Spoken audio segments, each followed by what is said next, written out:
केवल एक ही है, अपनी आत्मा को आनंदित करना। तमाम दुनिया के गम चिंताओं से बरी होने के लिए ही तो इस स्कूल की पढ़ाई में आकर बैठते हैं। और ये पढ़ाई ऐसी है जिसे अंतर आत्मा को पढ़ना है। जुबान से गाना, जुबान से सुनना, कानों से सुनना, जुबान से गाना और इधर उधर देखना प्रेमियों हर महफिल में मिलता है। लेकिन ये दरबार है रूहानी।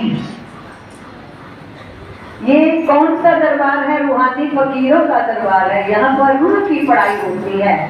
अपनी आत्मा जब तक खिले नहीं, जब तक आत्मा को सुकून न आए, चैन न आए, तो इस स्कूल के दाखिले का लाभ नहीं है।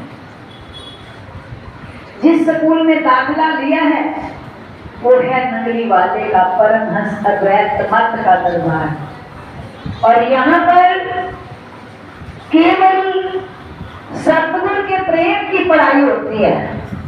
यहाँ पर आत्मा की सच्चाई की पढ़ाई होती है।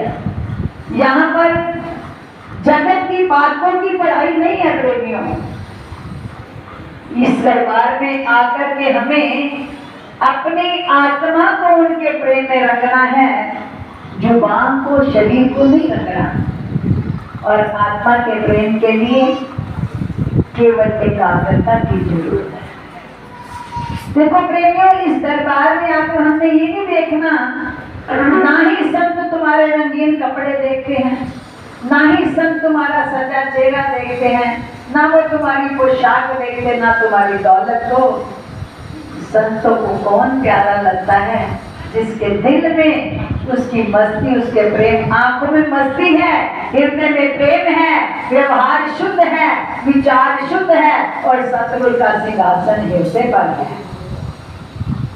क्योंकि कहते हैं चेहरा, अंग्रेजी में एक सूत्र आता है, face is the index of heart and mind. इंसान का चेहरा हृदय का प्रतिबिंब होता है। जो उसके हृदय में होता है उसके चेहरे पर आ जाता है। भक्ति का नूर जिनके जीवन में होता है उनका चेहरा कुदरती चमक आती है। वो भक्ति का ये दरबार है जो यहाँ पर आकर हमें खजाना लेना है और गुरु के चरणों में भेंट करना है। वो खजाना प्रेम भेंट करना है और उनकी कृपा को लेना है। प्रेम प्रेमियों, जब तक हमारा बाहर की चीजों से होगा हम उधर जुड़ नहीं पाते। ध्यान है कौन आ रहा, कैसा पहना, क्या खा रहा। सोचो, ये काम तो हमें संसार में भी मिल जाते हैं। किसी महफिल में जाते हो, किसी समाज काज में जाते हो, ये सब तो वहाँ भी मिलता है। लेकिन यहाँ जो लेने आए हैं वो केवल सतगुरु से, सतगुरु के सच्चे प्यार की मस्ती लेने आए हैं। तो इस मस्ती को पाने के लिए हमें अपने आप को भूलना है, समाज को, संसार को भी भूलना है, अपने आप को भी भूलना है। अपने आप को भूलने के लिए क्या करते हो? जब तो दिल में तरंग आती है, कोई एक संकल्प ऐसा होता है, कोई व्याकुलता होती है, गुरु महाराज जी के साथ चलिया करते हैं, उसको लाख बुलाते रहे, कुछ अच्छा नहीं लगता। पर महफिल में भी कुछ अच्छा नहीं लगता, क्योंकि एक सिक होती है, एक भूख होती है, एक चिंगारी सुलग रही होती है किसी इच्छा की, या किसी कारणवश मन बड़ा व्याकुल है, पता लग जाए कि इस काम से मेरा काम बनेगा, तो सब कुछ भूल कर अब सोचो गुरु पूजा पर आकर के गुरु पूर्णिमा वाले दिन हमें सतगुरु से, सतगुरु के प्यार के काबिल बनना है। इस प्यार के काबिल बनने के लिए हमें पूर्ण गुरु तो मिल के हमें भी शिष्य पूर्ण बनना है। तो पूर्ण शिष्य बनने के लिए हृदय को तमाम ख्यालों से खाली करेंगे तो पूर्णता हमारे हृदय में वो भरेंगे।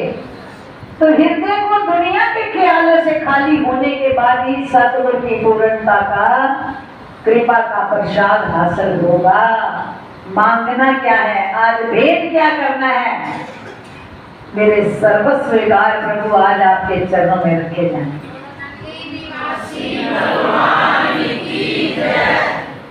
सर्वस्वीकार, जो मुझे तेरे मार्ग में आगे बढ़ने से रुकावट डालते हैं, मन की गति, मन की अवस्था, मन की छलांग, मन की उछल कूद, राग, द्वेष, शेर, वेर, मोह, लोभ, अहंकार, ये कि बहुत बड़े भयंकर मार्ग की रुकावट वाले जानवर राक्षस चोर हैं, पर इसे दुनिया में कोई डॉक्टर बता दो हमारे ये विकार कोई निकाल सकता है?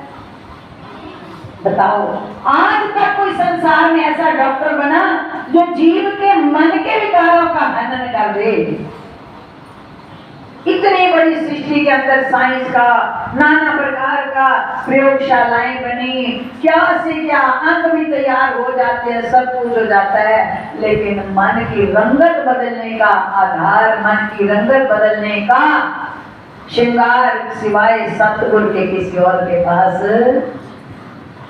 तो सतगुरु के पास आए हैं तो इस मन को ऊपर रंग चढ़ाना है, मन की अवस्था बदलनी है, मन की रंगत बदलनी है। उसे बदलने के लिए हमें क्या करना होगा? सिर्फ एक का होकर जीना है, सिर्फ एक का होकर जीना है। जहां एक होगा वहां अनेक स्वतः ही आ जाएंगे, और जब अनेकों को अपनाते रहेंगे, वो भी मेरा बन जाए, वो भी मेरा बन जाए, वो भी मेरा बन जाए। प्रेमियों, जीवन जन्म जन्म खत्म हो जाएंगे, उसको छोड़कर अनेकों को जब अपनाते रहेंगे, कोई एक भी अपना नहीं बनेगा। और जब उस एक को अपनाने की तरफ में दिन रात एक कर देंगे, जहां वो होता है उसके पीछे तो कुल रिद्धियां सिद्धियां जहान है। उस एक को पाने के लिए अपने आप को भूलना है और उसके प्रेम में डूबना है, जिससे हमें आज के दिन सतगुरु की पूर्ण शिष्य बनने का हक मिल जाए। इसे कहते हैं गुरु पूर्णिमा। गुरु पे पूर्ण मिल गए, पर हम भी शिष्य पूर्ण बन जाएं, तमाम विकारों से खाली होकर केवल गुरु मत पर चलकर, गुरु आज्ञा पर चलकर अपने जीवन को सफल करें। बोले